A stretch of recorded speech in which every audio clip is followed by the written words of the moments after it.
because there's been people doing this for so long, I mean, we see collections now for people who started sometimes in the 1930s or 1940s coming back into the fold. So when my dad was doing this, the world was a lot more closed off in terms of what was available. Yeah, you had old classics from Europe because there's such a rich mining history in Europe for hundreds of years. So those were the classics. And that's why my dad named our company Mineral Classics, because he had this tremendous love and appreciation for all those great things that came out of Europe. And he had a lot of them in his collection because it meant so much to him. And at that time, especially in the 60s and 70s, those were the most valuable rocks in the world.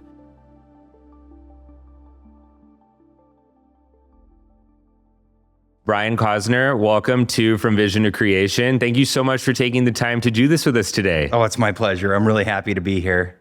Well, Brian, you've been immersed in the mineral world your entire life. Yeah. You were born into a mineral family. Right. Took over Mineral Classics at 17 years old. Yeah. And you've traveled the world in search of exceptional specimens. Yeah. You've built a reputation, not just as a dealer and collector, but as somebody who truly understands and appreciates the science, the artistry, and the passion behind the hobby. I'm really excited to dive into your journey, how this became your life's work, and what continues to inspire you today. Okay, so where do we start here? I have 5 generations of mining history on my mother's side of the family. So my great-great-grandfather was a tin miner in Cornwall, England. Every subsequent generation on her side has been involved in some kind of hard rock mining or gold mining in Colorado, where I'm born and raised. My great-grandfather, my mom's maternal grandfather, was a miner first in Cripple Creek. His father died when he was 14 underground, and he had to go to work in Cripple Creek. Now, for people who aren't familiar, Cripple Creek was referred to as the richest square mile on earth for gold mining. A lot of people think of Colorado, especially in the modern sense, as minerals like amsonite and smoky quartz and rhodochrosite, but it was gold mining that built Colorado. As a matter of fact, if you look at the border around Colorado, the state lines were drawn to keep all of those ore deposits inside of Colorado.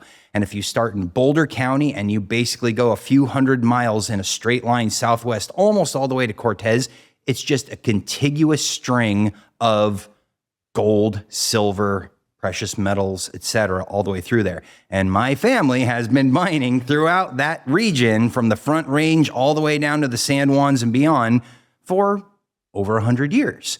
So that's my mom's side of the family. My dad was born and raised in New Jersey. New Jersey also has a tremendous mining history that goes back to the Revolutionary War. The majority of my dad's youth was spent in trap rock quarries. So that's volcanic basalt quarries that are worked for like road gravel. They grind up the rock and they turn it into road gravel.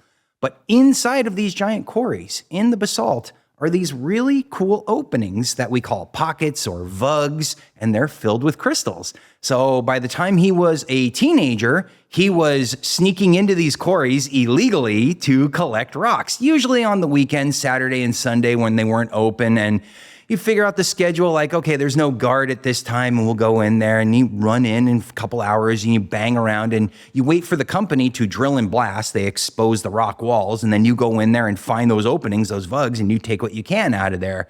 And then shortly after that, my dad moved to Colorado, specifically to mine a mineral called amsonite. Amsonite is a blue-green variety of a feldspar mineral called microcline.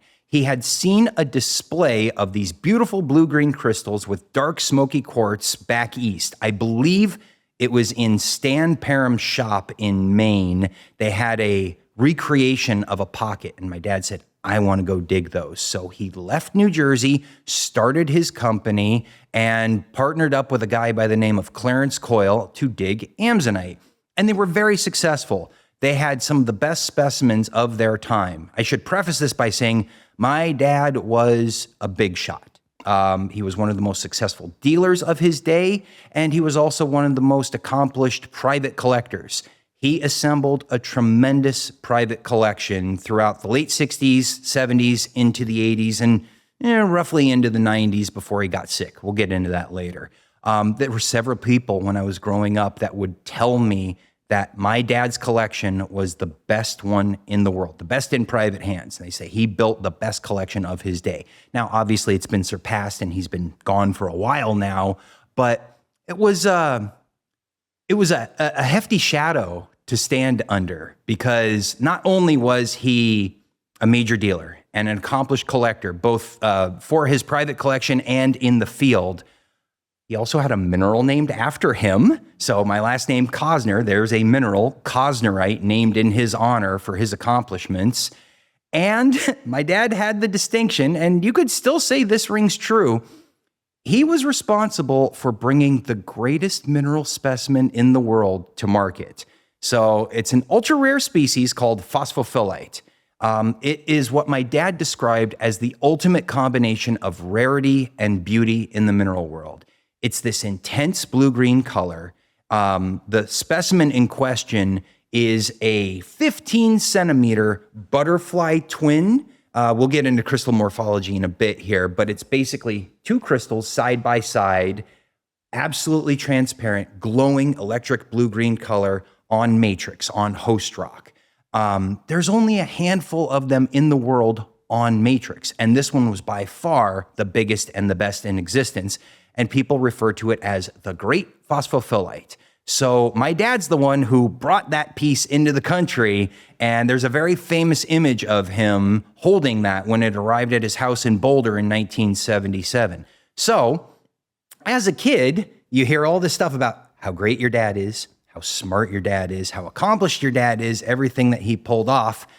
And then I was working in the business. I mean, from the time I was little, doing trade shows. My dad was really diligent about, I hate to say this in a derogatory manner, but he forced it on us, me and my little brother. I remember having dinner and pop quiz, and he'd start asking us about rocks and localities, history, chemistry, morphology, you name it. And if you didn't get it right, he made you feel bad about it because it meant everything to him.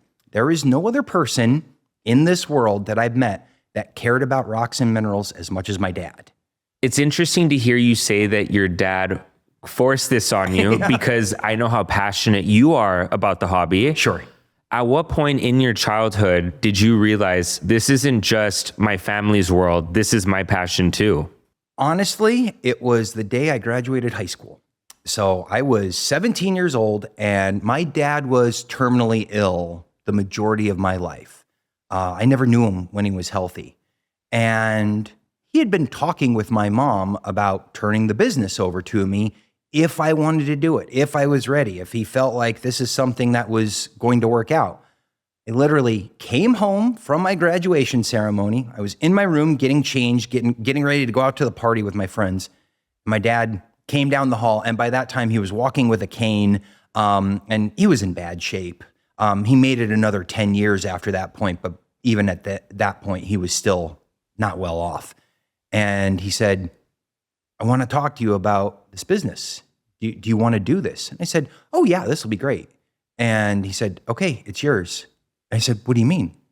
He said, you're in charge now. He said, I'm going to die soon. And if you really want to do this, it's yours. And it hit me like a ton of bricks. Like, I'm a kid. I'm technically not even an adult. And you just told me it's 17 and I'm in charge of everything. And he said, yeah, I mean, he said, I'm not just going to disappear. We're going to talk about stuff and I'm going to advise you and whatnot, but I need you to keep this going if you really want to. And he did stress that at least 4 or 5 times, if you really want to do this. And I think he was basically prepping me all those years. If I did want to do it, I'd have the knowledge. I'd have a head start to really make the business successful, or at least maintain the level of success that he had for so many years. And yeah, it was kind of a no-brainer. Let me get this straight. I'm in charge of the family business. I don't have to pay for an education. I don't have to go away for school. It's literally day one on the job, and we just keep this train rolling. Yeah, I'm in.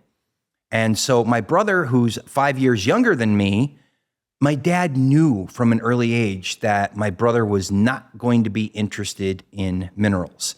He liked them enough, but it wasn't his thing.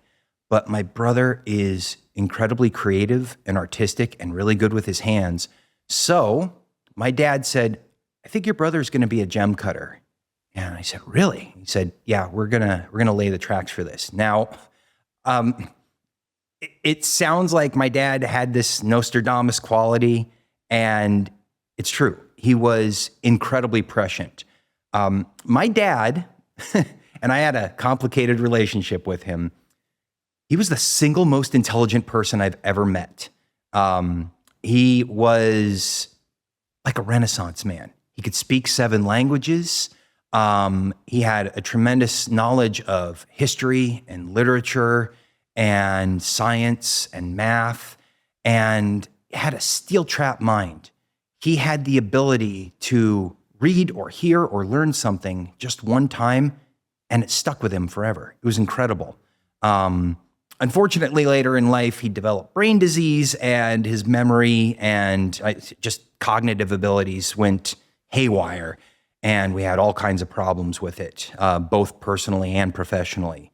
But when he was at his peak, I remember when I was a little kid, a collector friend came to the house and said, your dad can site identify more minerals than anybody in the world. And for people who don't understand what that means, if I just threw a rock into your hand, I don't tell you where it's from or anything, and you can instantly tell what it is, that's a special gift. And my dad was a savant. He just knew this stuff, but he also lived and breathed it. It wasn't like it came to him from a clear blue sky. He was certainly OCD, undiagnosed, but the man would sit at his desk in his mineral room downstairs for days. I'm not kidding, like 72-hour marathons without stopping or sleeping or anything, ingesting information, reading books and articles, anything he could get his hands on, and just soaking it in. And then he would crash and sleep for 2 days and get up and do it again. But he just couldn't satiate that thirst for knowledge, and he had to know as much as possible, especially for the things that he was specializing in, whether it was minerals of New Jersey or Colorado or minerals from the European Alps, etc. He had to know all of it. And like I said, really lofty expectations. You're trying to live up to this guy. And Brian, just for people who are not familiar with minerals and the mineral world and hobby, Yeah. how many specimens would you say there are? There are over 6,000 species, I believe, right now in the mineral world. Now, a couple thousand of them have come within the last couple decades. So when my dad was really at the end, there was probably only about 4,000 mineral species, but he probably knew about 3,500 of them. So it was pretty impressive. That's why I wanted to ask, because to be able to hold a specimen in your hands and know what it is and where it comes from, Right, is not a small feat. There aren't like 11, different minerals out there. There are thousands and thousands. Yeah. So that's incredible. And the majority of them are microscopic. So it's not something that you can just hold in your hand and know what it is. You have to look at it under a microscope or at least a hand lens and really understand what you're seeing. And part of my dad's gift of being able to identify that stuff came from one of his mentors, a very well-known dealer by the name of Charlie Key, who was also from New Jersey. My dad and Charlie were partners in the 70s, and my dad was mostly going to South America, Brazil, Bolivia, Peru, and importing minerals. And Charlie was going to Southern Africa, mainly Namibia, and he was importing minerals from a mine called Sumeb, which to a lot of people is the world's greatest mineral locality because it has hundreds of mineral species, and the majority of them are the best of their respective species ever found. So they would get together a couple times a year, my dad with his South American stuff and Charlie with his stuff mostly from Namibia. And Charlie would sit my dad down in front of a microscope, one rock at a time, and say, look at this, look at this, look at this. Because the one thing about identifying minerals that people don't really take into practice today, if you can identify something at the microscopic level where the crystals are what we call textbook, absolutely pristine, they are as perfect as they can be at the microscopic level. If you can see them and recognize them at that level, then you can recognize a much larger crystal, even if it's distorted or broken or whatever. You can see aspects of that crystal, the shape, the morphology, and know exactly what you're looking at. There's a lot of other indicators, but from the time I was little, my dad put us in front of the microscope, constantly looking at stuff to understand things, because it's not just the mineral you're looking at, it's the rock on which it forms, it's the other minerals around it. So when you have the full picture in front of you, you become a much more skilled mineralogist, mineral dealer, mineral collector, if you know what you're looking at and what's around it. And then every once in a while, you see something and you're like, what's that? I've never seen that before. And you might have the good fortune of discovering a brand new species. And my dad discovered several of them and had them named after friends of his. And I remember that growing up when he had something brand new and said, we're going to name this after so-and-so. So your dad was one of the biggest people in minerals, truly a savant. Yeah. When you're stepping into this business at age 17, Brian, I know you mentioned earlier that there were big shoes to fill. How did you feel stepping into this business right after your father gave it to you? I was scared shitless. I'm not kidding. Because it was a combination of imposter syndrome. 17 years old, I know I'm not as good as my dad. Even if I'm good, there's just, he's got decades on me. I can't be as good at him off the bat. And then there's the fear of failure. What if I ruin this? I got my entire family relying on me for our income here. This is how we eat. You know, we sell rocks, but my mom likes to say we can't eat rocks. So if we can't sell these things, then they turn off the power. We don't have dinner tonight. So yeah, a lot of pressure. And we were also living in a very 20th century world then still. The internet was burgeoning. It was just coming into its own. So one of the first things I did was I taught myself HTML programming and I built a website. One of the first mineral websites for full-time dealers. And it's interesting because the internet's so ubiquitous now, but in the mid to late 90s, if you were a dealer online, you were persona non grata amongst the old guard. You were looked at as a faux dealer. You were not to be taken seriously because you sold rocks online. You're kidding me. No. And there are several dealers that can tell you stories, guys that are little bit older than me, that can tell you stories about how they were shunned by the older crowd because they were online mineral dealers. They didn't show up at a brick and mortar building and put their rocks on display in a shelf or on a case or in a case or something because they didn't understand that it's everybody's afraid of technology when it's new, you know, it scares them. And now 99% of my business is done through some form of internet, whether it's email or Instagram, you can go down the list. But it was bold, but my dad encouraged every bit of it. He never told me anything I did was a bad idea. If anything, he was always trying to figure out how to add on to it. So early on, when you have a mineral specimen, you need to make a label for it, which identifies the species and the locality. At the very minimum, you need to put that information on there when you're identifying it. And for hundreds of years, labels were handwritten. Well, I was really good on a computer. And my dad said, we'll just start making labels on your computer. But it wouldn't just be a typed label. We're going to make these things ornate, and we're going to fill them with information. And we're going to have like a little story, basically, about each individual piece. And that came from my dad, and I still continue it to this day. So if you come to a trade show and you see my rocks out on display, I don't just have, quartz, Colorado. No.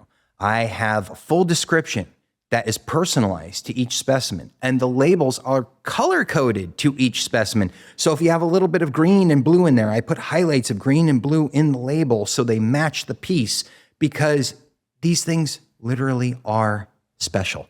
There's no two the same. The reason that this is such a great business and a great hobby, because and I say this all the time, this is one of the most unique collectibles on Earth. I don't care what you collect. You can collect paintings, cars, refrigerators. What do they all have in common? They're made by humans. And if there's one human out there that can make them, there's another human out there and make one just like it. Can't do that with minerals. That's so funny that you say that, because when I had no idea that the mineral scene, the mineral world existed. Nobody does. Well, and that's crazy to me because, first of all, it's such an inclusive place. Everybody in the mineral world is so nice and it's fun to be around. But I remember when Kyle told me that he collected minerals, I asked him, "Oh, you mean like rose quartz and amethyst, like the stuff you can buy at the store that's in the little buckets?" Rock shops. Rock shops, Yep. Exactly. Yep. And he looked at me like I was a crazy person. Right. And I remember back to them all being one of one, I went to Rob Levinsky's gallery in Dallas. Yep. And I saw this beautiful fluorite. And I remember being very impressed with how perfect the cube was. Yeah. The cube shape of it was. And I asked, "Who designed this?" And Rob looked at me and he said, "God." Yeah. So for as long as I've been doing this, I have yet to set up at a trade show without somebody walking in and asking, "How did you make these look like this?" And I've got this whole rehearsed speech about, no, these things occur naturally in the ground. This is how they grow. There has been no polishing, alteration whatsoever. This is literally what they look like. I mean, yeah, they're dirty when they come out of the ground. You have to clean them, obviously. But this is how they grow in the earth. And people are blown away. For years, we'd have back to school nights for our kids. And you meet all the other parents saying, "What do you do for a living?" "I'm an accountant, I'm a doctor," whatever. I tell people, "I sell rocks." 90% of people are like, "Huh, okay." But there's that small 10% and they're like, "Tell me more." And those are the people that have maybe like a background, like their dad was a geologist or something. They know a little bit about it. And then I start explaining to them what I do. And what I do is I sell collector quality mineral specimens, not rocks. If you ever seen Breaking Bad, Hank tells his wife Marie, they're not rocks, they're minerals. I sell collector quality mineral specimens to private collectors, museums, and institutions around the world. So if you go to any major museum, the Smithsonian, Harvard University, right here in town, LA County, the Sorbonne in France, I can go on and on. The American Museum in New York, obviously I'm from Colorado, so we got the Denver Museum and the Colorado School of Mines. You will see my pieces on display in all of those major museums, and probably at this point, more than 1,000 private collections on every continent except for Antarctica. A good crystallized mineral specimen means something different to everybody. It's not one of those collectibles like, I don't know, if you're collecting cards, there is a certain level of perfection. You know, you get your cards graded and they come out to like a 10.0 and everybody knows, well, this is the best card from this set. And if you get a perfect 10, then you've achieved the highest level. Well, that can't be done in the mineral world, because I might have something that I consider to be spectacular and I show it to you or anybody and they might say, doesn't do anything for me.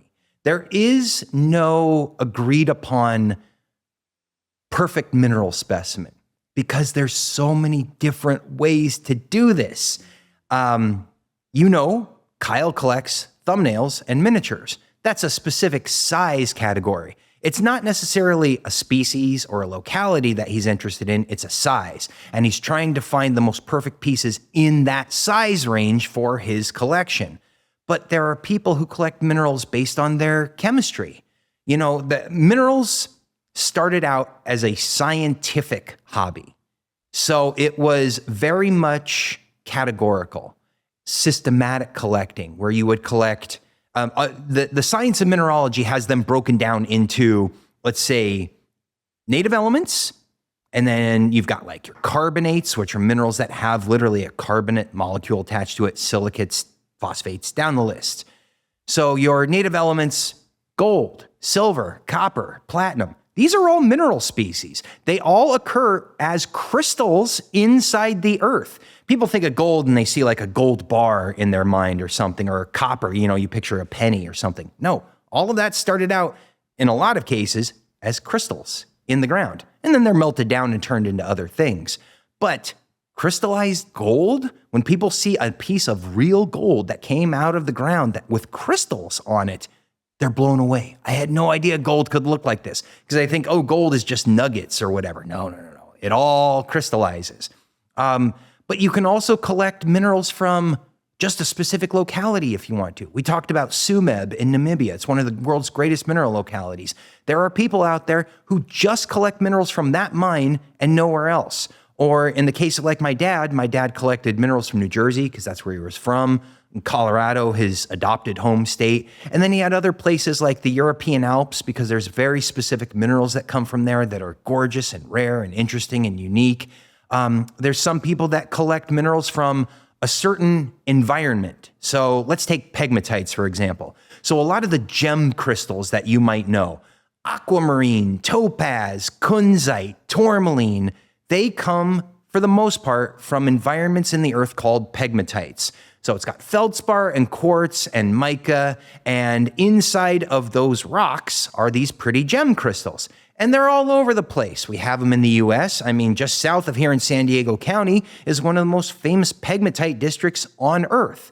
Brazil, Pakistan, you can go down the list. And there are the same kinds of minerals for the most part, but they're found in different parts of the world. Now, the rocks are what dictate the minerals. And I know that sounds kind of funny. So a rock or a rock type is made up of different minerals. And they're almost everywhere on Earth. If you go under the ground, you will find rocks and you will find minerals inside of those rocks, almost everywhere.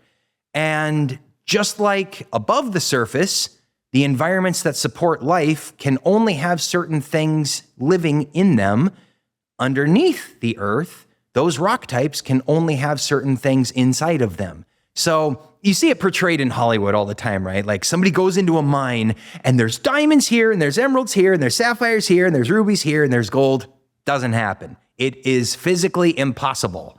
So just like if you went to the South Pole and you expect to see penguins running around, well, the South Pole is not a tropical place, so you wouldn't expect to see like flamingos and palm trees there. It's the same thing with rocks. Only certain things can exist in certain environments. So if you had, let's say, an emerald mine, you're not going to find diamonds in there. You're not going to find rubies in there because they form in different kinds of rocks. And one thing that you just said that I want to touch on, because I was also blown away by this, and now looking back, it's kind of embarrassing, but you said in Hollywood, you see in movies, you'll see people go into mines, you'll see rubies, diamonds, all kinds of precious gemstones inside the mine. They also look like they're cut. Oh yeah, exactly. They're already faceted in the ground. I had no idea that the way you see a diamond like in jewelry or a ruby on jewelry, that it's been cut by somebody who does that for a living. Yeah, faceter. Yeah. I thought that they just came out of the ground that way. No, they all started out as crystals. So all gems are just minerals. Anytime you go to a jewelry store and you see a bunch of diamonds or rubies or whatever, just picture that every one of those started out as a crystal in the ground and was cut by a faceter like my brother, who's a very accomplished gem cutter. And it takes a very skilled hand. People think, oh, it must be easy. No. It takes a tremendous amount of precision and expertise to properly cut gemstones. And gemstones only exist because minerals form in the ground in very specific conditions. Because if you get a transparent diamond, that means that it formed under conditions, well, first of all, diamonds are their own category, but you need the right amount of heat, temperature, and pressure in these environments, and then they need to cool because they start out as a liquid solution, for the most part. We're going to generalize here because I don't want to get too technical, but the majority of these minerals form as a solution that is introduced into an area, and as it cools, it crystallizes. Anybody who lives in a cold weather climate could go out to their car in the morning and see frost that has crystallized on the windshield. The same thing, except it happens deep under the earth. Sometimes it takes thousands of years. Sometimes it's much quicker. I mean, in certain cases, they think that some of these crystals could form in as little as a couple of months. But if they cool too quickly, they will turn completely opaque. and you need them to cool very slowly under controlled circumstances in order to maintain that transparency so they can be cut into gemstones. And one thing that I also found very fascinating is that you don't want to cut every single raw, stone that you find in the ground into gemstones, because if the specimen is so perfect, it actually holds more value untouched. That's a good jumping off point for where mineral collecting is today, because there's a lot of people who view these pieces as natural art. They literally are one of a kind. There are no two exactly alike. Which makes it so much fun for collectors, because somebody could see something in one crystal that really appeals to them, and then the next person could pick it up and say, doesn't do anything for me. But the appreciation of collectors now has preserved a lot of specimens that were cut into gems. For years, my dad would go down to Brazil in the 70s. There's a lot of gems that come out of Brazil, a lot of gem minerals that come out of Brazil. And let's take tourmaline, for example. I think there's probably some people out there who aren't even familiar with minerals who probably have at least heard of tourmaline. Tourmaline is special because it's not just colorful, but it's one of the few minerals that occurs in multicolored crystals. So you can have a tourmaline with blue and green and pink and sometimes, yellow and orange, whatever, multicolors inside of them. And they're often water clear. So wouldn't that look pretty if you cut it into a gemstone? And for years they did. They took absolutely pristine crystals, butchered them, destroyed these things, turned them into stones. So when my dad was going down there in the 70s, you have to go into the interior. Some of these mines are literally in the middle of nowhere. And you meet up with the miners and they've got a parcel of these beautiful gem tourmaline crystals. And they wouldn't price them as specimens. They priced them as gem rough, meaning we know what the value of these is going to be when you turn them into stones.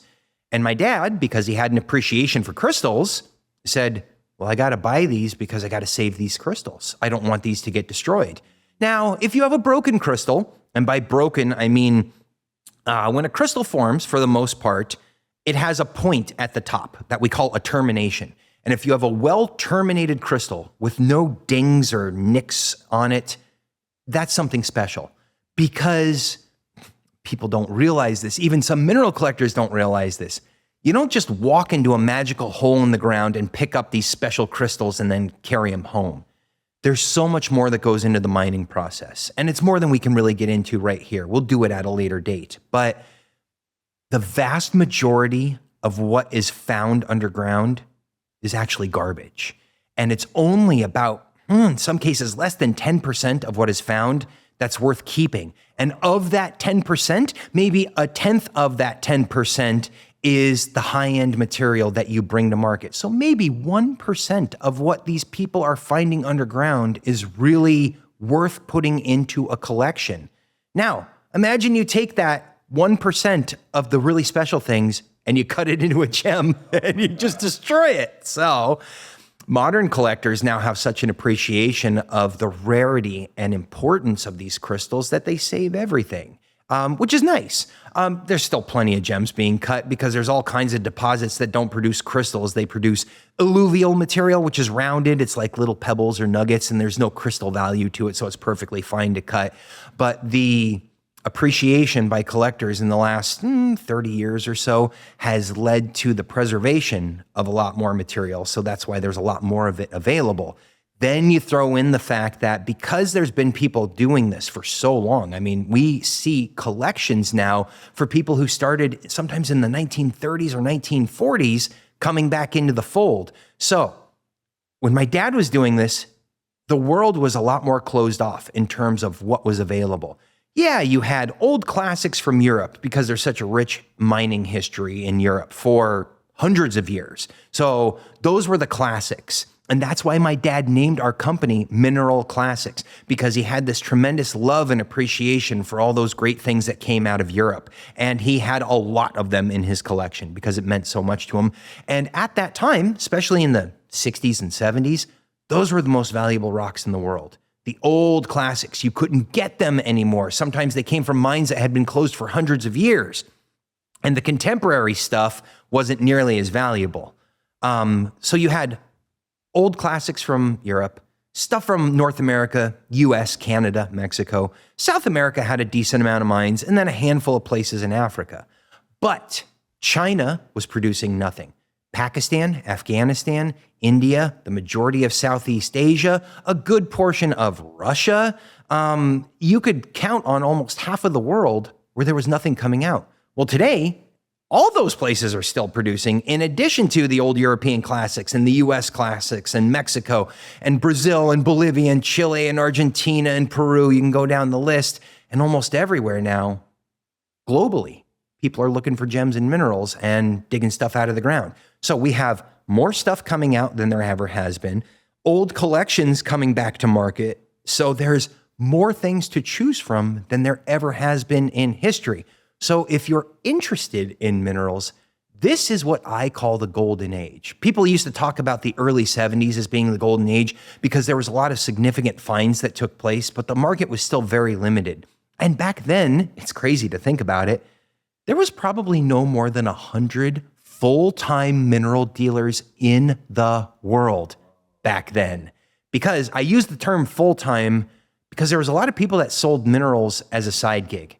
They were teachers and they sold rocks on the weekend, or they were, doctors and they had a little collection and they sold rocks on the side or whatever.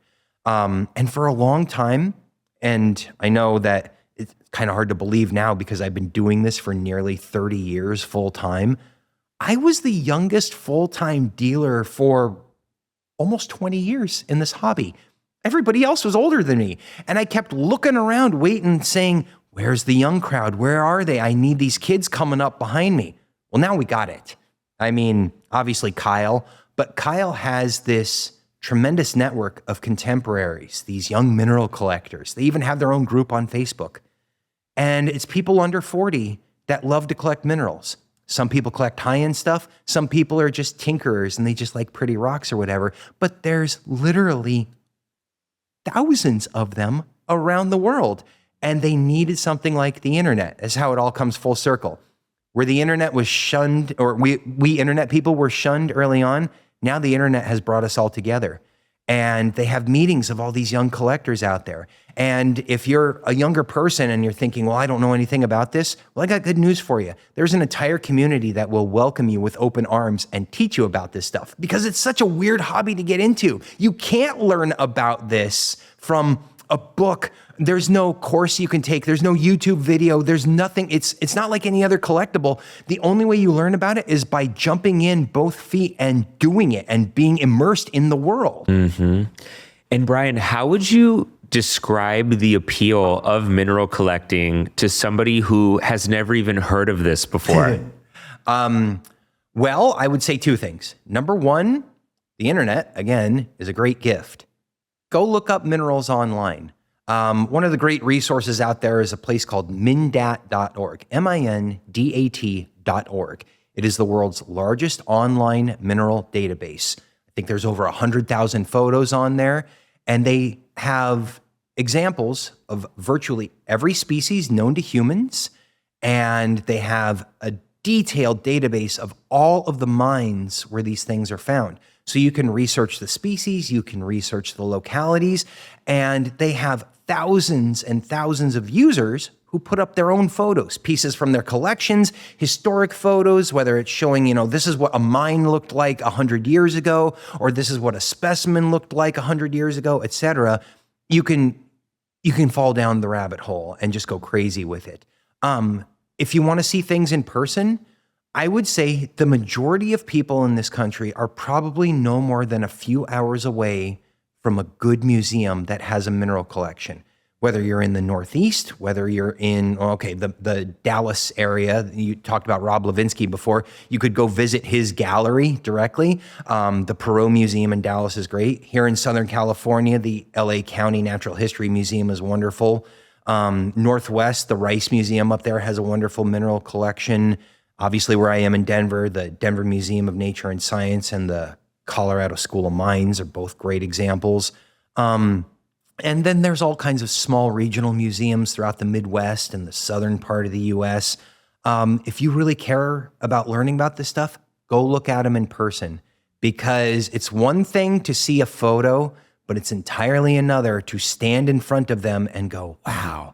And if you go in with the knowledge and the understanding that these things are naturally occurring and the pieces you see on the shelf are the way they looked when they came out of the ground, suddenly you're going to say, oh, wow, this is an entire world that's opened up to me. Ryan, that's really well said, because you can appreciate a specimen by looking at videos or photos. Yep. But it's not until it's right in front of you that you can, and I hate to sound woo-woo or whatever, but you can really feel its essence. I mean, it's just so stunning and gorgeous. It's incredible. Some of the most accomplished collectors have that same origin story. They had no knowledge of mineral specimens, walked into a museum and they saw whatever, a tourmaline, a quartz, a ruby, you name it, and they said, this is natural? This is real? Oh my God, I went crazy. And I mean, one of the most beloved figures in our community is a man by the name of Jack Halpern. Just passed away a couple weeks ago. He lived to be 105 years old. And Jack had one of the most celebrated collections in the history of this hobby. And Jack had the same thing. Walked into a museum, saw a rock on display, and fell in love. And he was in his 40s when he started collecting. So it's never too late. You're never too old, never too young. And if you really have an interest in this, go seek them out. Find a museum or a university that's near you. The majority of them don't even charge admission necessarily. And if they do, it's nominal. And I would tell anybody within the northeast of the US, if you are even within 5 or 6 hours of New Haven, Connecticut, go to Yale University right now, because one of the rarest opportunities to see world-class minerals will exist for just a brief window. A very notable collector by the name of Barry Yampole passed away a couple years ago. And I think it's 100, maybe 50, I can't remember. I think it's 100 of his greatest mineral specimens are on loan to Yale on display for just a couple of years. And we are talking the best of some of the best things ever found, including that great phosphophyllite I told you about at the beginning that my dad brought into the country. It's there at Yale for the first time in 40 years on public display, and it's free admission. You can literally go and see what most people consider to be the greatest mineral specimen on Earth at Yale. Go see it. And it's not just that piece. Aquamarines, tourmalines, gold, it's secondary ore minerals. It's all there for a very brief time. And none of these pieces have ever been on display, some of them, and some haven't been on display literally 40, 50 years because Barry, the collector, he was lovingly referred to as the black hole because pieces went into his collection and nothing went out. He took them home and he never showed them off anywhere. It was very hard for him to even take 1 or 2 pieces out to display. So you have a chance here, if you're interested in this, to be mesmerized. And I'm not using that word lightly. This is as good as it gets. Go to Yale and see this stuff. And if that doesn't change your mind about minerals, then maybe nothing else will. You know what? Mesmerizing is a really good word to use. And when I was like, kind of like what we were talking about earlier, when you see it in person, it's a totally different experience. Yeah. The best thing that comes to my mind, it's like, imagine seeing a photograph of a beautiful sunset or versus experiencing one in real life. Right. That's kind of the same. You have that. It has that same effect on you. Like it takes your breath away when you see a truly special I could say specimen. the same thing about a lot of collectibles, even the Mona Lisa. We've all seen the photo. But people tell you when you go to the Louvre and you see the Mona Lisa in person, it's a totally different experience. You know, Michelangelo's David, whatever, that one-on-one interaction is irreplaceable. And it goes even deeper for people who are really experienced in this business when it comes to collecting in the ground. We call it field collecting, digging this stuff yourself. I've been digging in the dirt since I was a little kid because it was part of the family business. My dad was also a miner. You know, he owned several claims and would dig for rocks. And when you're digging and you're underground or in just a hole in the ground and you pull out a crystal and you know that you're the first human on Earth to ever come into contact with this thing and you're holding it in your hands, that feeling is irreplaceable. That's why we have these people, these diggers, these field collectors who just can't get enough of it. The endorphin rush, the sensation, the high that you get off of it when you make a great discovery, there's nothing like it in the world. I mean, you're literally finding something for the first time that nobody else has ever seen. So that aspect of our business also exists. It's not just, well, I'm going to buy a pretty rock from somebody and put it on a shelf. You have to know where these things come from and the people who are collecting them. It's so special and rare because almost every other collectible has to be manufactured. And these things, the earth made them for us, and we just have to go out and find them. And Brian, I want to circle back for a second because you just mentioned that on display at Yale is the phosphophyllite that your dad, the great phosphophyllite that your father brought to this country, which is now regarded as one of the most impressive mineral specimens of all time. A lot of people say it's the greatest mineral ever found. How does that make you feel seeing that? There's a certain sense of pride because yes, my family name will forever be attached to it. It also took place before I was born. So I never have directly interacted with that rock. Have you not seen it at Yale yet? And then, no, I haven't been to Yale yet to see it. So, and that's our plans for the spring. After Tucson, the Tucson show is over, we're going to go out there and see it because it does mean so much to us. I mean, it was not just iconic for our family, but that specimen has graced the cover of magazines and books, and even inexperienced mineral collectors. When you say the Great Phosphophyllite, they're like, oh, I've heard of that. I know about it. And then I could point to a picture and say, that's my dad, and that's him holding it, and he's the one that brought it here. And I asked the question not from an ego perspective or anything like that. It's just that it's a part of your family history. And it's so cool that now it is on display for anyone who wants to go and see it. And it's a tremendously rare opportunity. I mean, it would almost be, we talked about the Mona Lisa, it would almost be like a world tour for the Mona Lisa. It's coming to your town, except it's only in Connecticut. But the fact that it's out of the vault and it's there for anybody to lay their eyes on, it's the pinnacle, literally the pinnacle of mineral collecting. And you can go witness that thing in person, take a picture. I mean, it's only going to be a few years that these things are on loan, and then it probably goes right back into the vault and no one ever sees it again. And you know, Brian, I want to talk about the mineral shows because for anybody who has not been to a mineral show, I think the best place to start in the United States would be Tucson. Without a doubt, the world. The world. Okay. Tucson is, okay, so anybody who's been to a convention, let's say a comic book convention or whatever, Tucson's similar in that sense because it is the world's largest gem and mineral show, but the word show is not applicable. It is a month-long series of shows that takes place throughout the city. There's over 50 individual events. Oh, I didn't even realize that. And some of them are just mineral shows. Some of them are just gem and jewelry shows. Some of them are just fossil shows. There's even a show for mining memorabilia where they sell old candlesticks and lamps and, you know, signs from inside the mines and stuff like that. Yeah, it's from about mid-January until mid-February, there are over 50 events taking place in Tucson. It is the greatest assemblage for the rock enthusiast or the gem enthusiast or the mineral enthusiast, because if you want something, it's in Tucson. You need to know where to look for things, but even if you go down there for fun, you can't go wrong because all you have to do is turn around and there's a mineral show taking place. I mean, you might be staying in a hotel and then all of a sudden there's a mineral show in the parking lot. People might just set up, you know, opening the tailgates of their trucks and there's rocks for sale. Locally, it's kind of funny. In Tucson, people in town refer to it as the gem show. But for people on my line of work, it's the mineral show.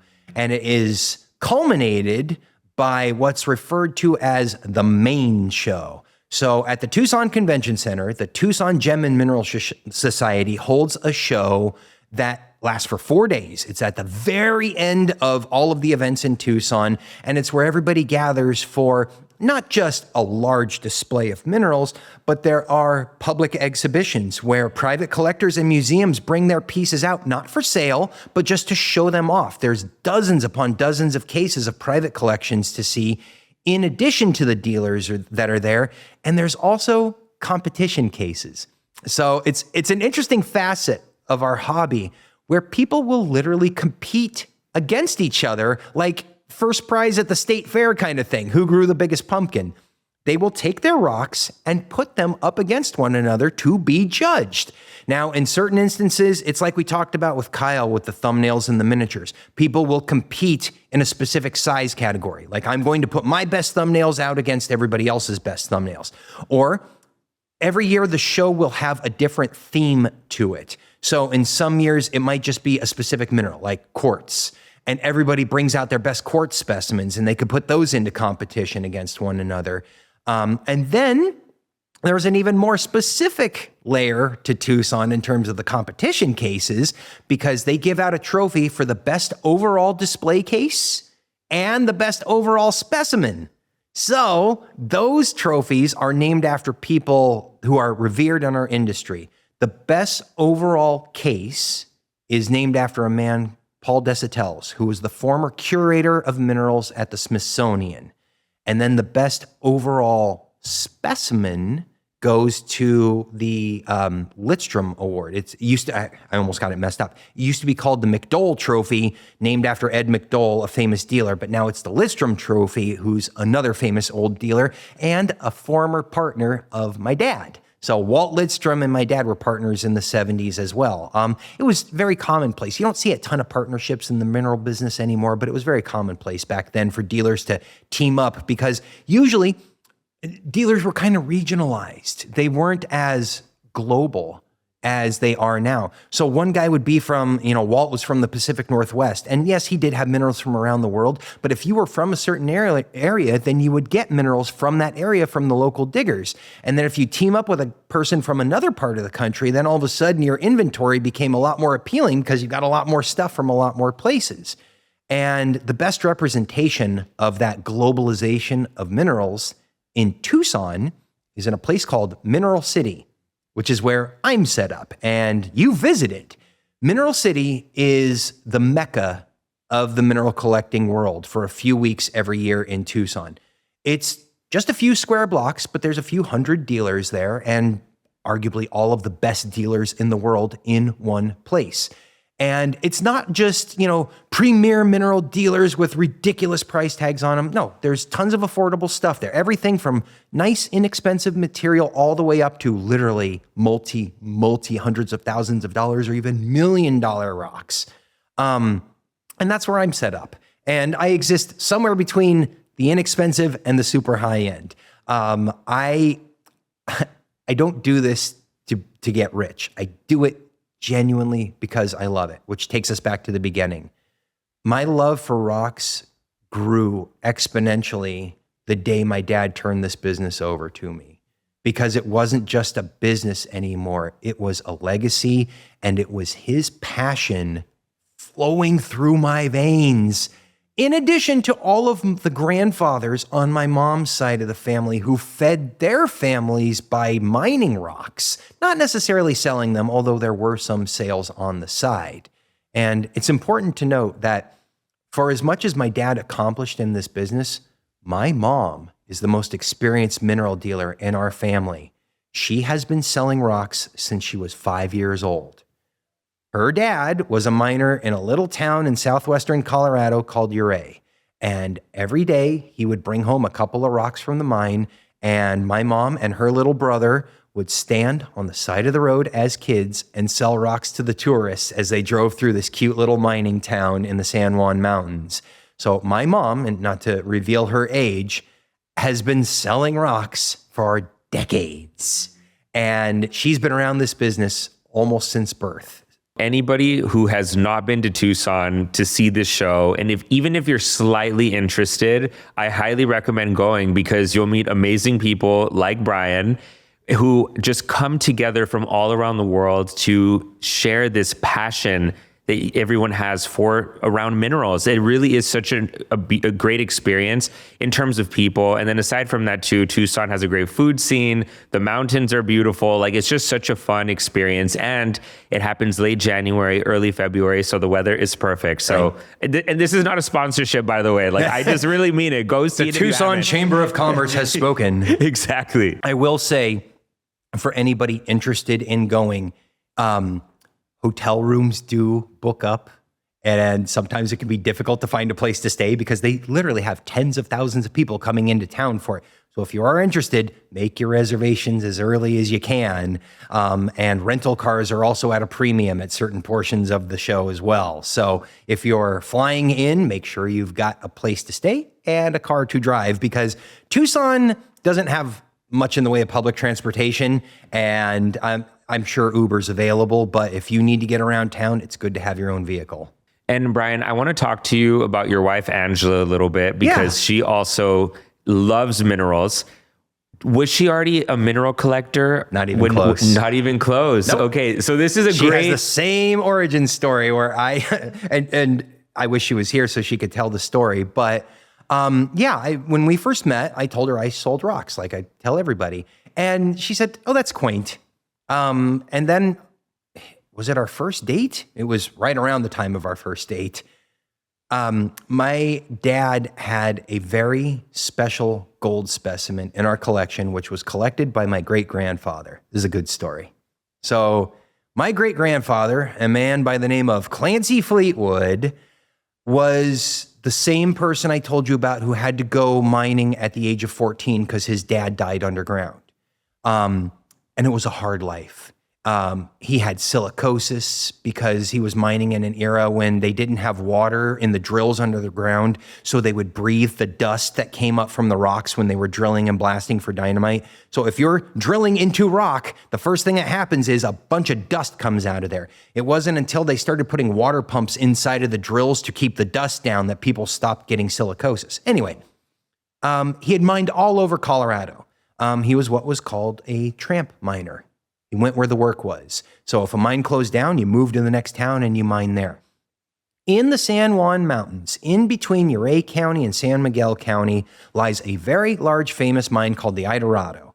And in that mine, it's actually not a single mine. It was a lot of different properties that were purchased up by two mining companies. One of them from Idaho, one of them from Colorado. Idaho plus Colorado equals Eldorado. That's where the name of the mine comes from. Anyway, all these different properties were purchased and then combined into a single entity called the Eldorado Complex. One of the old mines in there was a place called the Black Bear, and that mine was one of the richest gold deposits anywhere in the San Juans. So rich, in fact, that they couldn't actually mine all the gold out of it. So when you're in these gold mines, you have to put these things in place called pillars. They're what hold the mine up and keep it from collapsing. You have to put them in place as you're going. Even if there's gold inside of it, you need to make a pillar out of it or you'll kill everybody underground. So when they were done in there and they weren't mining anymore, well, the old timers knew that those pillars were loaded with gold. So my great-grandfather was one of those guys who went up there and snuck into the pillar and took out a piece of gold this big. It weighed a full troy pound, monstrous piece of gold. And he kept it in the bottom of his gun case. And it was bragging rock. You know, look at this giant piece of gold I took out of there. Well, in addition to his love of mining, Grandpa also liked whiskey a lot and took his big piece of gold and went to a bar and essentially traded the gold for whiskey. Whoa. Oh, yeah. And came home drunk, forgot what happened, woke up the next morning, realized what he had done. So my great-grandmother called up my parents and said, Grandpa traded the gold for whiskey. So my parents had to get in the car and drive about 6 hours to the bartender. And my dad, you know, there's an aspect of my dad's personality that we haven't covered. My dad was born and raised in Jersey City, New Jersey. And he was, well, let's just say resourceful. And had an Italian mother and an entire Italian side of his family and knew how to get things done. Let's just put it that way. And went to this bartender and said, hey, buddy, you and I both know this thing isn't worth what you traded it for. And they worked out a deal. My dad got the gold back. My dad was also very intimidating when he needed to be. So they got the gold back. And my dad went to my great-grandmother and great-grandfather and said, all right, Clancy, I got the gold now, and it's mine. I'm keeping it. You can't be trusted with it. So that gold resided in our house. And when I took Angela out on our first date, I brought that gold with me to show her because I figured, What's going to impress somebody? How about a giant piece of gold? Solid gold. That'll do the trick. Crystallized gold, not a lump, not a nugget, crystallized and, this big. It's like this. It's heavy too. People don't realize gold is dense. When you have a lot of gold in one place, it weighs you down. So I popped the box open and she's like, blew her away. Couldn't believe what she was looking at. And I said, why don't you come over to the house? I'll show you more. And then we spent like 5 or 6 hours in my dad's mineral room looking at rocks. And I just pull stuff out. Here, look at this. What do you think of that? What do you think of this? And then she just started to fall in love. And then immediately she was coming to shows with me. She was helping me in the booth. And then obviously got married, kids, and she's my partner in crime. She's not the wife of a mineral dealer. She's also a mineral dealer. She is just as much involved in our business as I am. As a matter of fact, there's certain aspects of it that she controls entirely. She takes all the photos for our website. She does all the videos. She's gotten so good at sales that if I can't be in the booth, I trust her implicitly to take care of things. And while I don't have all of the knowledge that my father had, she doesn't have all of the knowledge that I have. And it's a constant learning process. Even I'm still learning. There's so much I don't know. That's the fun thing about this business, is that there's always something new. It's never mundane. It's never boring or tedious. There's always a new discovery, something different. There's always a new collection that comes out on the market, and you get to look at things from years ago and say, wow, I didn't know what that stuff looked like when it came out of the ground. And that's what keeps me coming back. The fact that I know I'll never know everything. I know I'll never see everything. And there's always something new on the horizon. And even as a collector, even if you're not a dealer, the thing that keeps you going is the hunt, the chase of it all, knowing I'm going to go to a show like Tucson and I'm probably going to get something placed in my hands that I've never seen before. Or maybe I've been looking for something for years and years, and finally my good buddy Brian brought one for me to see, and now I'm going to be able to buy one for my collection. And I love hearing this about Angela, because she really does have such a passion for minerals. And it's actually not an uncommon thing to hear. People that get to actually see minerals, experience the mineral scene, fall in love very quickly. Especially if you get to hold it in your hand. Yes. And I will extend this invitation to anybody. If they come to the Tucson show this year or any year and they come to my room, I'll put rocks in their hand and I'll let them hold them and really see what it's like. Because there is this barrier. When you go to a museum or somebody's private collection, or you see a dealer in Tucson, let's say, almost everything is behind glass shelves. And you can't touch them. You can look at everything, but you're not supposed to touch, for 2 reasons. Number one, sometimes they're expensive, sometimes they're fragile, and there is an aspect of theft, and you want to try to curtail that as well. But if somebody comes to see me and they say, I saw you on the show, on the podcast, I would like to hold a rock in my hands, no problem. Because that thrill, when you see for the first time somebody holding a rock and feeling what it's like. And I'm not talking about metaphysical energy. I don't even know if I believe in any of that stuff. I'm just talking about the sensation of this cool rock is now in my hands. And that's where you go to the next level and say, where can I get a rock? Maybe I want a rock or two for my collection. And some people don't even collect necessarily for display purposes or for competition. They just like having rocks around their house. You walk into some collectors' houses and they've got rocks on the kitchen counter. They got rocks in the bathroom, whatever. So like I said, there's no right or wrong way to do this. It's just, if it appeals to you, immerse yourself in this world, learn more about it, because it's not just about a business for me. This is love. This is really love. I genuinely love what I do. You know that saying about if you love what you do for a living, you never work a day in your life? That's me. That was my dad. My dad would say, I do this for free. He said, the fact that we're making money off of this stuff is just a bonus. It's just a perk, but I'm so happy with what I do for a living. And he literally, until his dying day, had rocks on the brain. My dad sadly passed because an aneurysm burst in his brain. And when he was in the hospital, they were getting ready to do surgery to try to repair it. And my hand to God, this is the truth. He's talking to the surgeon right before they go in the operating room. And he says, Doc, when you get into my brain, if you see little red crystals, those are called proustite, and that's a good thing. And of course, the surgeon's looking around, and he looks at my mom, and she goes, yeah, it's about right. That seems normal for him. My dad would literally have dreams about minerals, dreams about it, because he loved it so much. Very few people in life get to do the thing that they were meant to do for their vocation, for their occupation. My dad was one of those rare people who found something that he genuinely loved, and he got to do it for a living. And by and large, he never even had to leave his house. We didn't have an office. We didn't have a retail space. It was all in our home.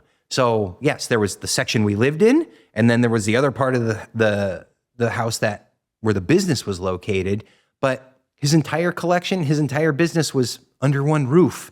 And I'm happy to say I share in that too. My business and my collection is all at home with me, and I don't have to get up and do a 9 to 5 and grind and go through rush hour traffic and all that nonsense, and gives me the freedom to attend a show like Tucson for a month and just pack everything up and say, we're going to Tucson. We're going to go down there and we're going to sell rocks. And if the kids had something we needed to stop and say, okay, well, the kids need to be out of town for a week, we can just pack up and do that, and we can travel and make that work. There's a tremendous freedom to being your own boss. But that same sense of responsibility is always there. And even though we're coming up on 20 years since my dad died, and I haven't seen his face or heard his voice, he's still here. He's still here. I think the most gratifying aspect was not anything that I've done, because I did bring the business into the 21st century, and I am very proud of everything that we've accomplished. And I see myself as one of the great dealers today. The real reward was my dad's friends, his contemporaries, people that walked up to me. I'm going to get misty. People that walked up and said, your dad would be so proud of you. Shit. You just got me right here where I live, because I didn't do this for him. I didn't. I thought I was doing it for him, but it was for me, because I did love it and I wanted to make this my business, and it is. And now I've got my son, and my son, he may not be a mineral guy. He is tending towards the gem world, which is perfectly fine. Like we said before, gems are just minerals. But he's cutting stones now, and he loves it. And that's what this is about. It's about what you love to do. And if he's not a mineral dealer, okay, so be it. Not everybody loves minerals. I mean, we see that there's not that many people that love it, because there's only a tiny percentage of the population that even knows that minerals exist. But for the people in this world, in this business, this community, this hobby, it's special, man. It's unlike anything else. It's an eclectic group. You meet some really interesting people. I've also met some of the most intelligent, unique, inspiring people, celebrities. People don't know that there are secret mineral collectors out there. The Hollywood composer, James Horner, wrote the score for Titanic, My Heart Will Go On. He was a mineral collector. He's since passed on, but you'd be surprised that there's people out there that collect minerals that are very well known that just had no idea they had a mineral collection. I've got a friend who's a Hollywood producer who's got a very good mineral collection. Actors, musicians, you can go down the list. It's something that you don't think about until you really step back for that 10,000 foot view and say, wow, this is really cool. This is special. This is different. This is unique. And if there's anybody out there who even has a mild interest, give it a shot. I'm not saying go crazy and buy a bunch of rocks, but just hang out, see what you think of it, meet the people around it. There's some characters in this business, some really cool people.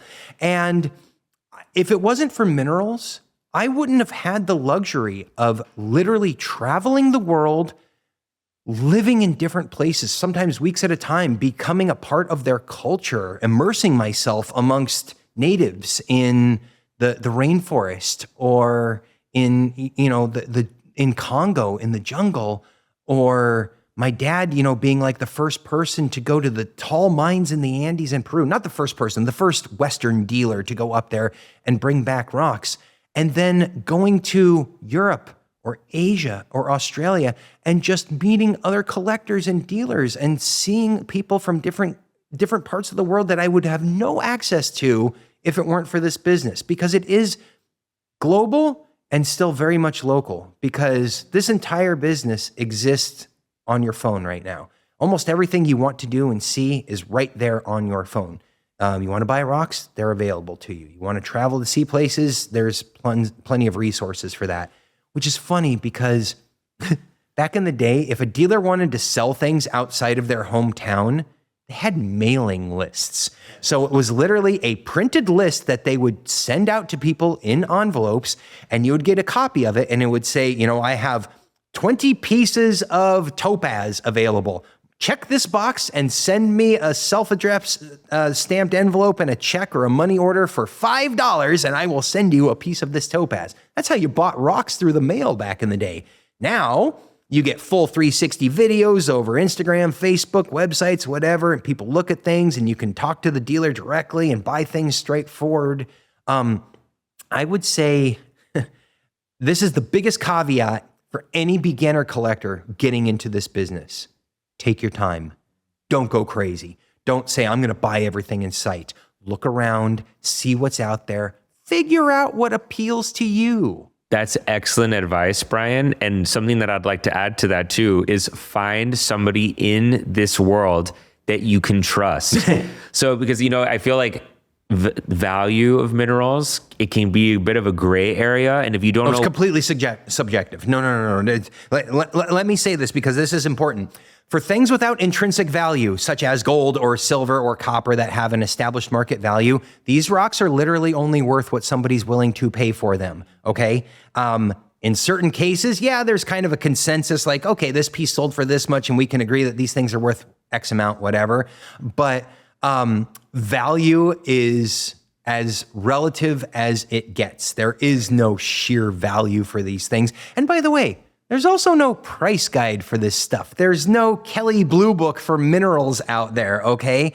So if you see a piece and then you see a price tag, let's say it's $100, and then you walk into another dealer's booth and you see something similar and it's $1,000, that may have nothing to do with quality. It may have everything to do with those two dealers, and this guy values it at 100 and this guy values it at 1,000. And you could talk to those two people individually and ask them the reasons why they put it at this price, and they can give you a litany of reasons because, like I said, there's no right way to collect and there's no right way to price this stuff.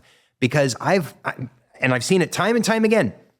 There's a rock, there's a price tag, everybody says, oh, that's way too expensive. And then all of a sudden, it sells. So if it's sold, it's worth that much to that person. And that's all that matters. If one person thinks it's worth that much, we see the prices paid for paintings, 50 million, 100 million for a painting. And if you had the money, would you spend that much on a rock or a painting? Well, maybe if you really cared about it, you would. We just had a record set, by the way. And this is pertinent because it just happened a couple months ago. There was a specimen of silver at the Denver show that sold for $10 million. Wow. The highest price paid for a specimen on public display through a dealer. It wasn't like somebody's private collection or something, but a dealer brought a piece out for sale for $10 million and it sold. So that gives you the spectrum here. You can buy rocks for as little as $1, and now we know that they sell for up to $10 million.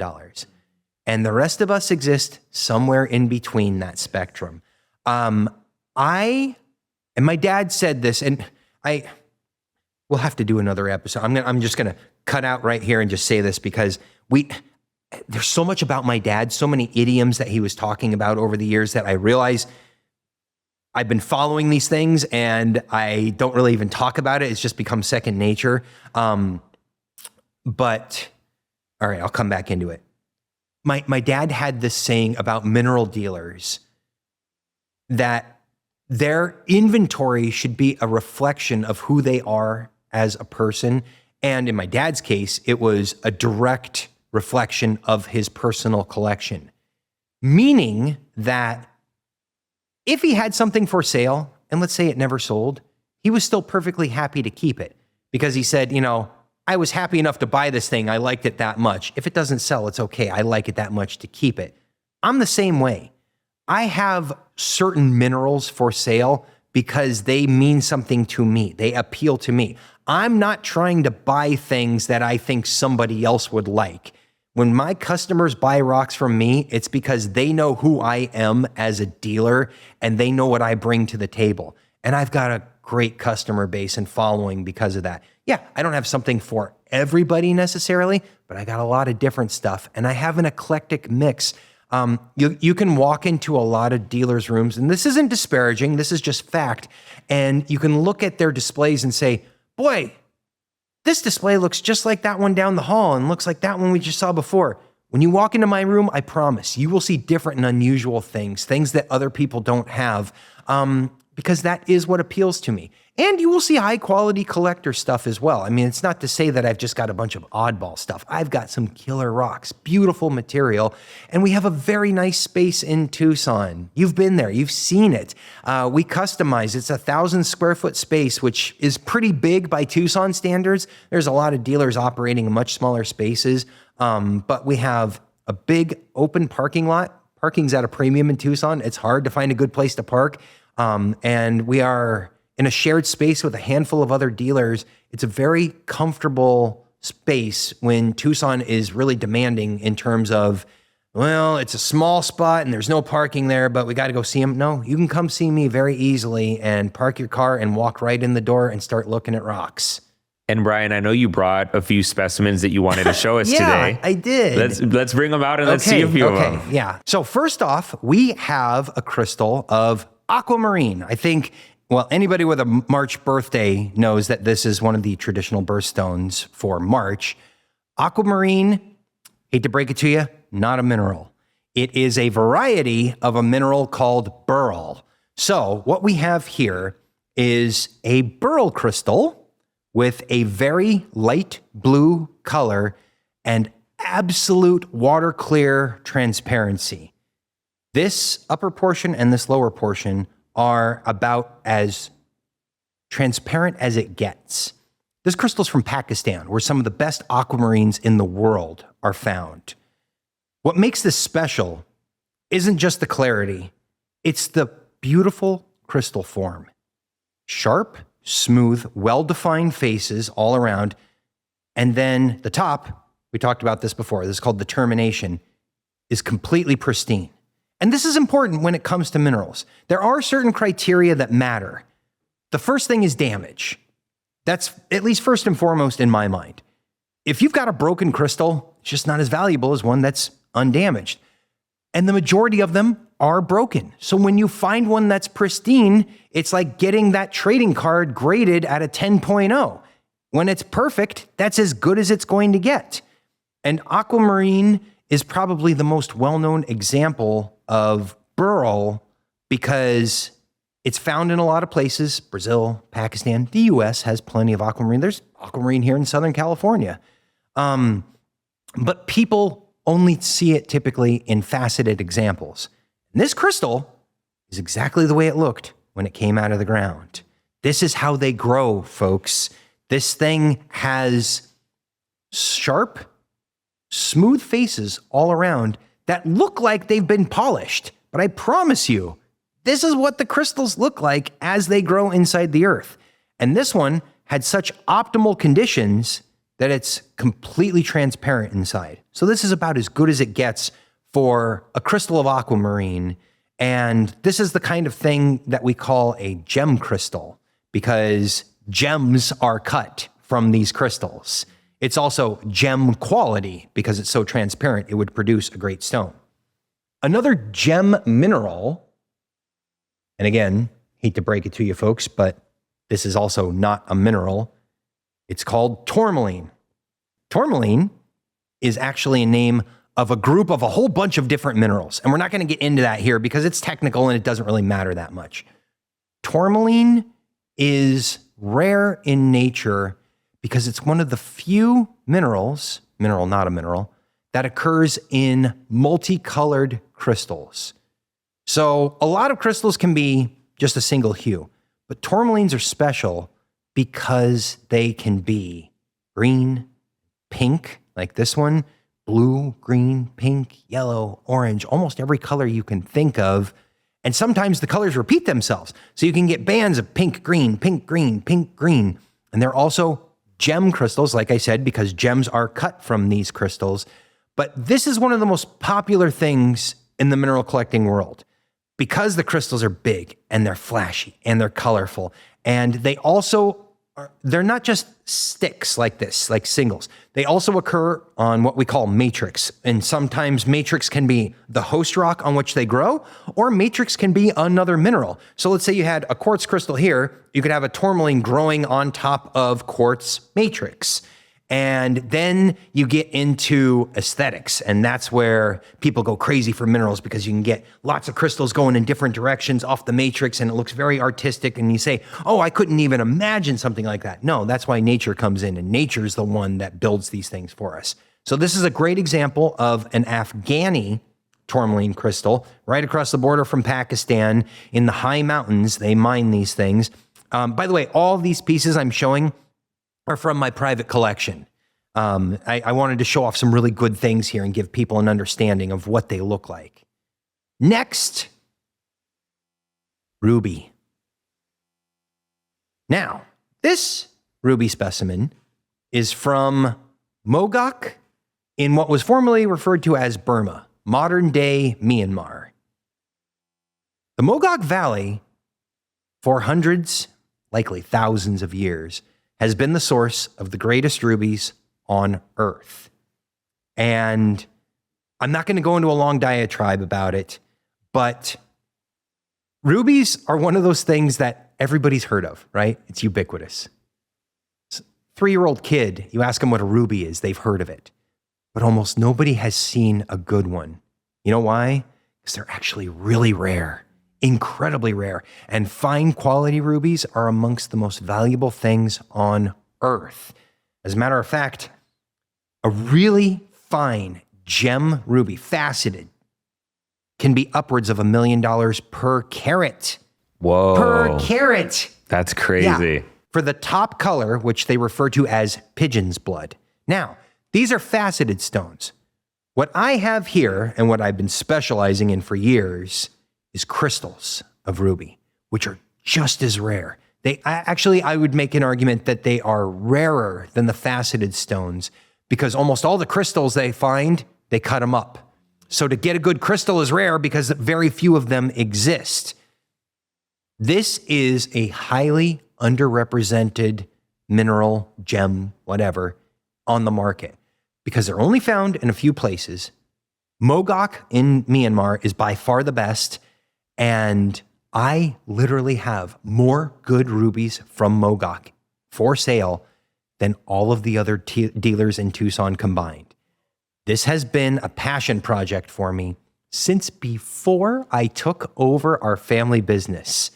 I was 15 years old the first time I got a ruby specimen from Mogok placed in my hand, and I went crazy.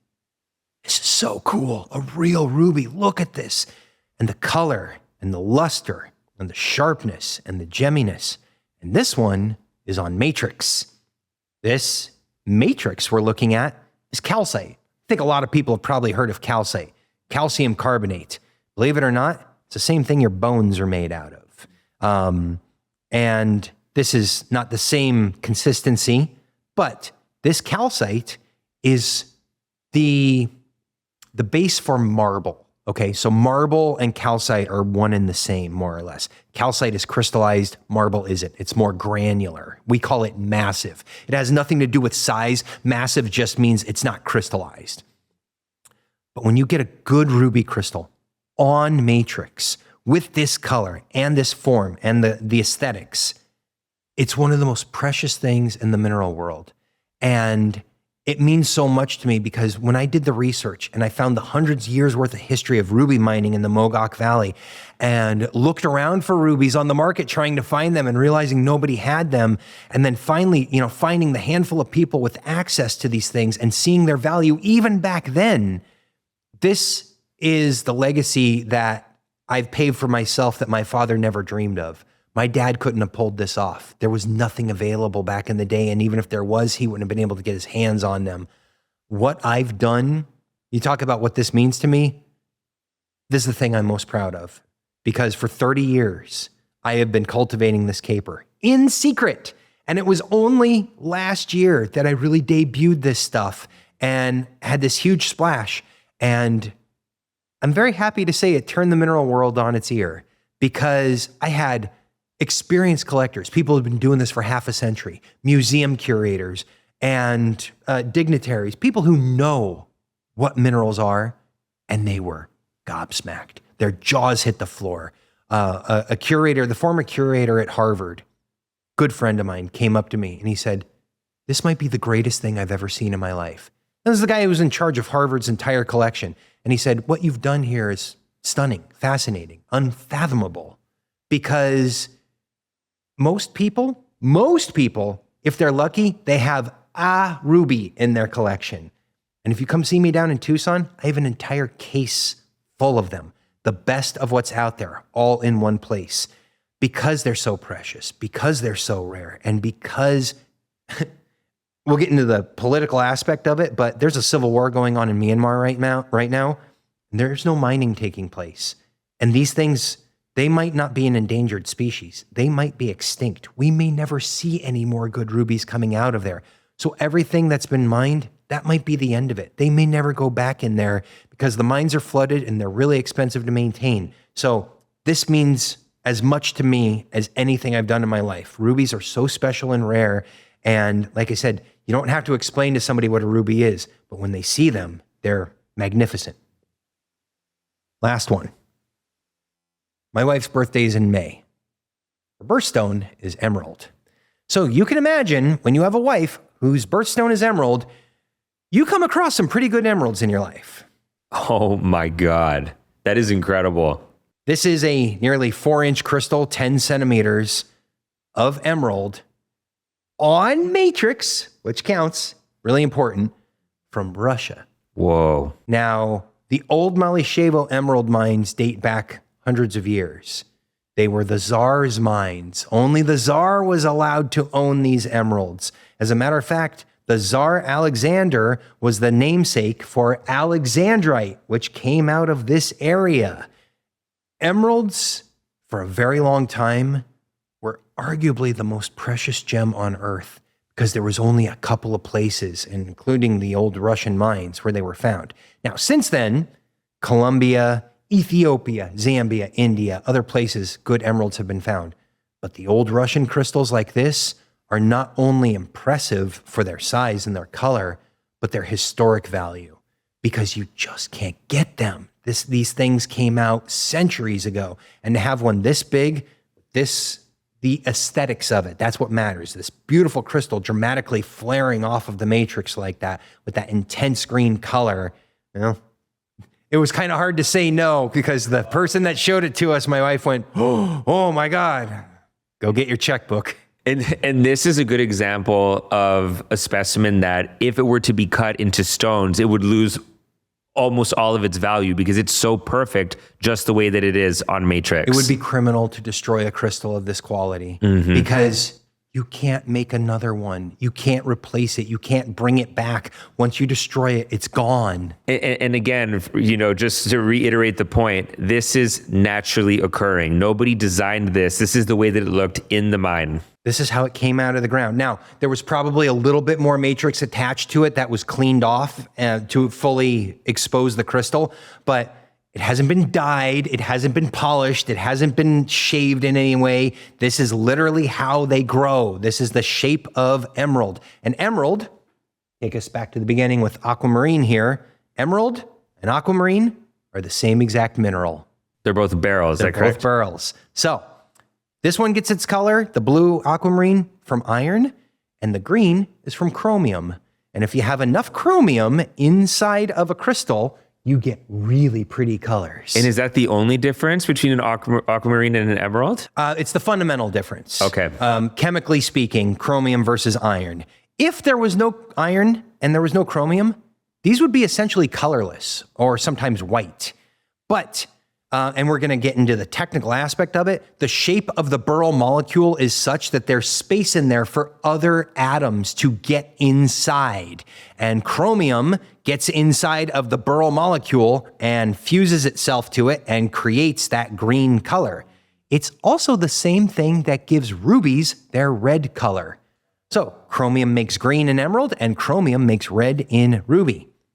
So the emerald molecule is such that there's space inside of it for other elements to get in there. And when the chromium gets in there, it fuses to the chemical bonds of the Burl molecule and makes the green color.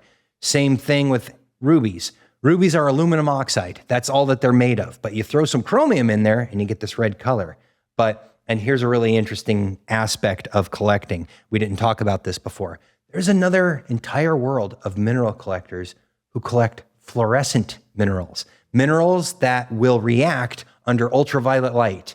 What I have in my hand is a long wave ultraviolet light, and we are going to expose the ruby to that light, and you can see that color. Can you see that pop in there? Yeah. That intense glow? That's because of the chromium. If the chromium wasn't in there, you wouldn't get that fluorescence. But there are literally collectors who only care about the way a mineral looks under UV light. They don't care about the shape of it. They don't care about the quality. They want to know, does that thing glow under a black light? Yes, it does. Okay, I'll take it. There are fluorescent collectors out there. And that's another thing you can find in Tucson. Every year, when you go down to the show, there will be a display of fluorescent minerals, blacklight minerals, and they show these intense blues and greens and yellows and reds and pinks under fluorescent light. So it's not just for your Bob Marley poster. It's for minerals too. Well, Brian, thank you so much for showing us those. That's really special and so cool. I'm so glad that you brought them. And Brian, if you had to give somebody who's just starting out in minerals any kind of advice in terms of resources that are available to them to start learning about this world, what would you recommend? The best magazine for minerals is the Mineralogical Record. It's published by a small group of people in Tucson, and now one of the editors is in Colorado Springs. But if you go to the Mineralogical Record website, and I believe it's mineralogicalrecord.com, or it could be .org, I'm not sure. Anyway, you can buy a digital subscription to their magazine and read it on your computer, on your tablet, for a very reasonable price. It is by far the most comprehensive and well done magazine for mineral collectors because it covers all facets of the hobby. So they get into historic material, famous localities, and they do deep dives on it, and they give you the history and what minerals are found there and the important people involved with it. And then they also have collector profiles, and they talk about individuals in the hobby. They talk about what's new in minerals. They have somebody on their staff who is dedicated to going around the shows and looking at what's out there and telling people, this is what's new, what's come out of the ground. So if you want to learn about the hobby, the business, and the collecting side of it, plus the history, it's all there in the Mineralogical Record magazine. High quality photos, really comprehensive articles done by experts. And the best part is you don't have to worry about, I got to send away for a magazine to come in the mail. No, you buy that digital subscription and you're reading it instantly. Although I will say, it has become one of the more popular and valuable collectibles in our hobby to have a complete set of the Mineralogical Record start to finish. There are people who pride themselves on having one of every issue that's ever come out. The magazine started in 1970, so we are up to, what is it now? 55 years, is that right? Wow, yeah, just about. Yeah. So it's pretty impressive when you think about everything that magazine has done over the years and where they are right now. I would say that what they're doing is the best work the magazine has put out. Every issue is as good as the last one, and they always try to push themselves a little bit further. In terms of other resources, man, there's a lot of books. There's a lot of websites out there, and I wouldn't point to anyone in particular. What I would say is look at as much stuff as you can. Don't get tunnel vision and just say, well, I'm only going to look at so-and-so's site. Look at everything, because there is more out there than you realize. And the more you expose yourself to things, and I'm just talking strictly from an educational standpoint here. I'm not saying go to everybody's site and try to buy something. Just look at things, because it takes a while. Well, indirectly, I think Kyle would tell you, he had some growing pains when he first started buying rocks, because you don't know everything. And you see things and you're like, well, I'm going to buy this. Maybe it's good. Maybe it isn't. No, don't worry about purchasing. This has nothing to do with purchasing. This has to do with education, because if you learn about the stuff and you really love it, then you worry about buying stuff later. But I honestly feel if people just gave them a chance and really looked at rocks up close and held a rock in their hands, they would open themselves up to a world that they didn't even know existed. You'd be amazed at how many people have no idea that crystallized minerals are out there. Even though, like I said, there's museums, there's private collections, there's universities where you can see this stuff all the time. People just go right by it. Even if you go to your local museum, when was the last time you went in the Rock and Gem Hall and looked at the stuff? A lot of people just walk right past that part of the museum. Trust me, this stuff is cool, and it's gaining in popularity. And the followings on social media now are astounding. To see, 100,000 person followings for mineral dealers or collectors online. That was unfathomable years ago. And it's only going to keep growing, because the more people that come into this hobby and the more people that have exposure to it, it's just going to legitimize what all of us knew years ago, that these minerals, not rocks, are really cool. And Brian, you have spent your entire life growing mineral classics, and it's a business that's centered around your passion. What is the biggest lesson you've learned in life growing a business centered around your passion? If you bet on yourself and you really believe in what you're doing, odds are it's going to work out. Nothing's ever perfect. This hasn't been perfect. Sure, there's been some failures along the way, but I learned a long time ago that those failures, they're not meant to hold you back. That is something that you learn from and build on and improve the next time. It's only if you make the same mistake over and over again that it's a problem. But you're meant to fail in business. Nobody should go through, especially if you're a small business owner, nobody should go through it without making some mistakes along the way. If you did, you either got really lucky or the business is too easy. But what I learned was my dad was right. I was good enough to do this. When he saw in a 17-year-old, I'm going to turn my legacy over to this kid, he was right, because I pulled it off. I was able to do this, and I'm legitimately proud of everything. And I'm using the word I too much. I got my mom, I got my wife, I got my brother, got my kids, my father before me, grandfather, great-grandfather, great-great-grandfather. That's not just me. And this doesn't happen without everybody doing something. And my dad passed away in 2007. My mom got remarried. She married her high school boyfriend. Brace yourself. He's a miner. I'm not. So we can't get away from it.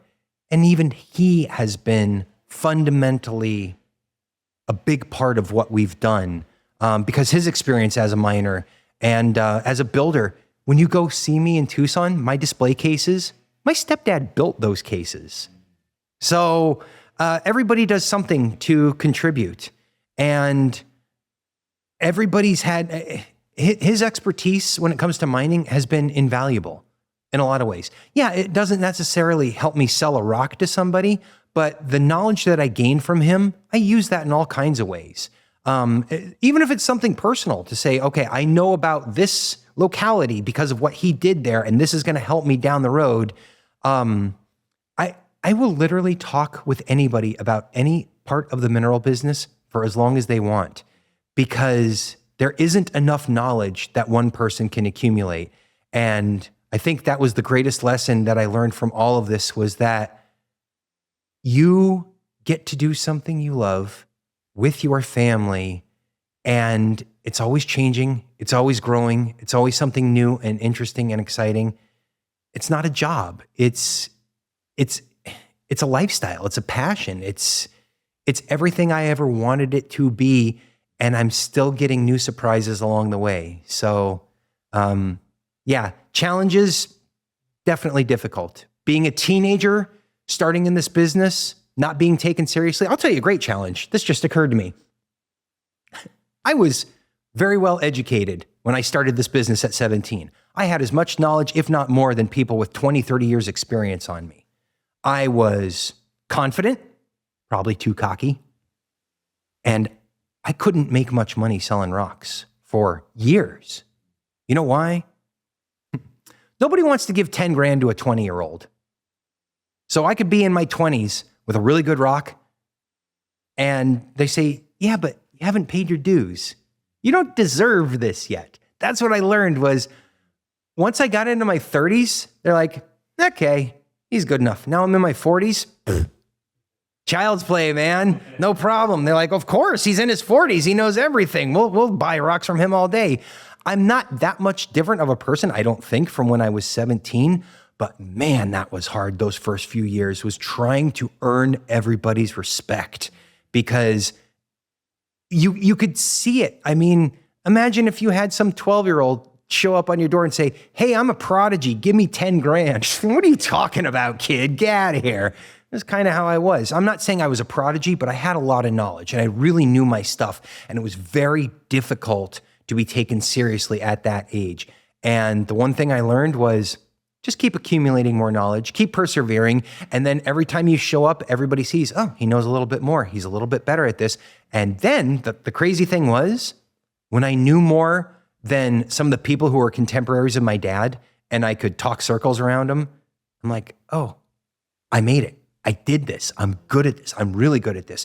And by the way, that passion, that fire, it has not extinguished. I keep doing this because it means that much to me. I keep pushing myself all the time to get better, to learn more, because somewhere there's another 17-year-old with all that knowledge and passion and fire coming up behind me, and I got to stay on my game. So, yeah, it means a lot to do this with your family, to be successful, and the relationships you make. That's the most rewarding part. I have so many friends because of this business. I don't really have any friends. It's kind of a weird thing to say. I don't really have any friends outside of the mineral business. Yeah, a couple of people I went to high school with or whatever. But the friendships I've made because of what I do for a living, invaluable, irreplaceable. And they're generational. I grew up with kids who were, the sons or daughters of my dad's friends. And, and there are multi-generational families in this business. Like my dad would tell me stories about buying minerals from somebody's grandmother. And, that person now has their kids that are in the business. So those bonds, that means everything to me, man. Just the people you meet along the way and being able to do this the way I have. It's like Frank Sinatra, man. I did it my way, and I wouldn't change a thing. And Brian, where's the best place for people to keep up with Mineral Classics and everything you guys have going on? Oh, you can follow us on Instagram and Facebook at Mineral Classics. Our website is minclassics.com. You can email me at brian@minclassics.com. And you can find our material on Etsy. We have an Etsy shop in addition to our website. And I'd love for people to come see us in person. Come to the Tucson show at Mineral City. We're at the Mineral Galleries on Leicester. If you go to mineral-city.com, if you go to minclassics.com, you can find out all the dates and come see us. We have a huge party down there every year, the opening weekend, free food, live music. It's a great time. And if you just give us a like on Instagram or Facebook, that's enough for me. I just want people to come look at the stuff because so many people are unaware that it's out there and it's so special and different and unique and rare. And I just want more people to be aware of it because it is, once you see the things, once you have exposure to them, you never forget about them and they'll stick with you for a long time. And who knows, maybe you want to buy one or two for yourself.